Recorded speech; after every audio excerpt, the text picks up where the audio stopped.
Hello everyone, in this video we are going to recall our previous lectures topic that are basically the summary of all the lectures we have already read in the previous videos.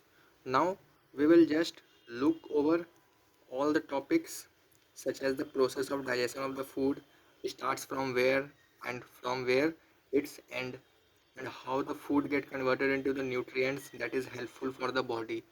So all these things we will understand in this video as an overview. So starting with first topic, that is the process of digestion of food. We have already learned that in this it's include both mechanical and chemical processes. Mechanical mean basically for the chewing and the grinding of food that occurs in the buccal cavity through the teeth, and chemically process, that means it occurs inside the stomach with the help of such types of enzymes or acid, which is the SCL, and some type of enzymes which is chemically processes. Second point says that digestion of carbohydrates, mainly some of the nutrients include the digestion of carbohydrates. This mainly occurs in the mouth and sometimes in the small intestine. If you talk about the digestion of the fats, it's mainly in the small intestine, and digestion of proteins are mainly in the stomach and small intestine. So all these digestions, we all know that we eat food and the food contains several types of nutrients that include the carbohydrates, fat and the proteins, and these digestions of the carbohydrates occurs in the mouth and the small intestine. Fat is mainly digested in the small intestine and the protein is mainly in the stomach and then in the small intestine. So all these things are digested in different phases. Now the second or the third topic, that is the absorption. So there are various types of nutrients that are mainly absorbed in the small intestine, and while absorption of water is carried out by the large intestine, all the nutrients get absorbed by the small intestine and get passed to the blood that is circulated throughout the body, and excess water that is carried out by the large intestine is get converted into the facial material and comes out through the rectum.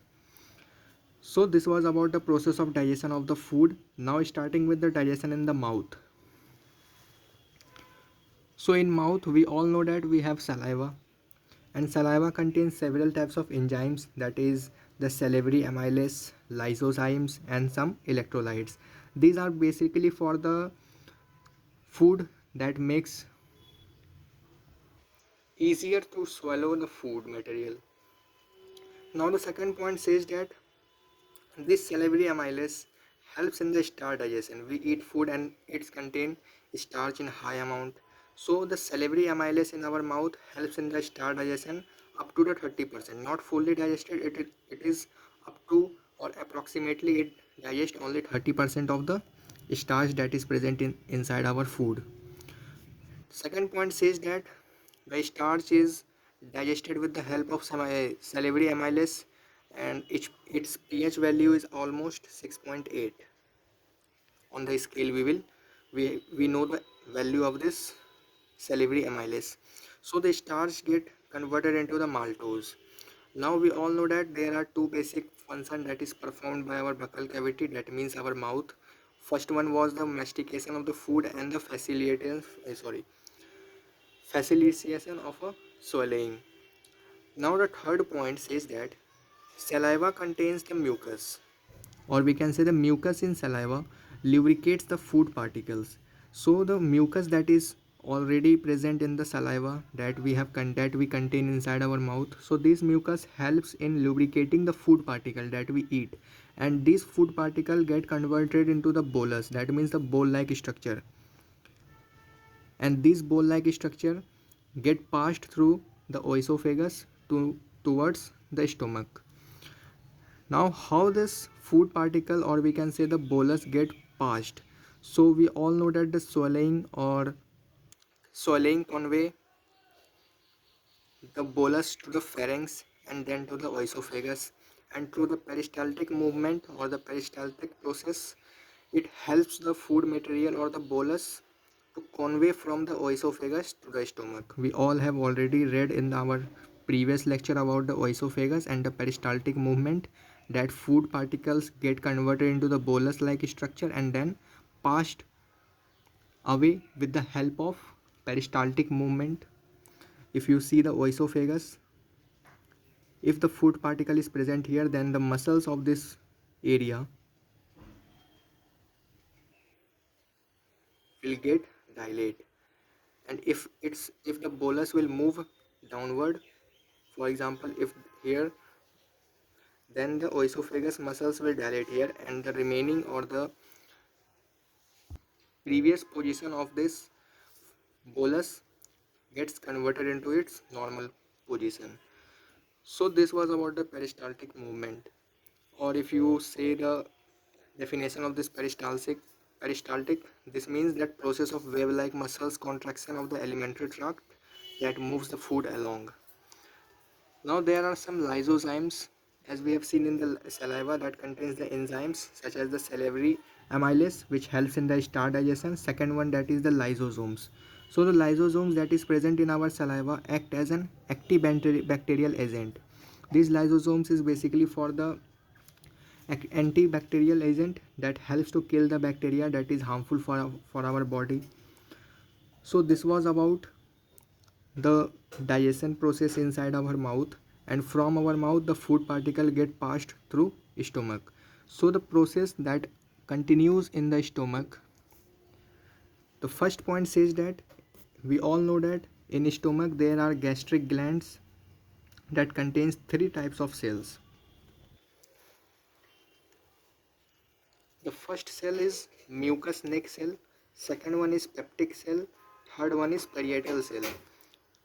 So the mucous cell is basically for the secretion of the mucus. Second one, that is the peptic cell that is present. All these cells are present in the stomach. So the peptic cells is basically for the secretion of pepsinogen. This is basically for the protein. And the third one, that is the parietal cell. This parietal cell is basically secretes the HCl and some intrinsic factors, and also helps in the absorption of vitamin B12 complex. We all know that the food rests in the stomach for about 4 to 5 hours and then get mixed with some of the acidic gastric juices by the churning movement of the muscular walls, and is also known by the term chymes at this stage. Now the gastric juice that contains the HCl, pepsinogen, renin and lipase. This pepsinogen is basically converted with the help of HCl to the pepsin, that is the active enzymes that helps in the process of digestion inside the stomach, as these all pepsinogens comes from the liver. Third one says that the mucus or the bicarbonate, these all lubricates the gastric epithelial and protect it from the action of HCl. We all know that the HCl is basically harmful for our stomach sometimes, or if you get contact with the HCl, then it will burn the skin. So we all know that HCl is very harmful or acidic in nature. So the mucus and the bicarbonate that is basically present in the gastric epithelial tissues, so this protects it from the action of HCl without harming the body. It's help in the process of digestion inside the stomach. Third point or the fourth point says that the small amount of protein digestion occurs here with the help of pepsin. Protein get digested into the proteases and peptides.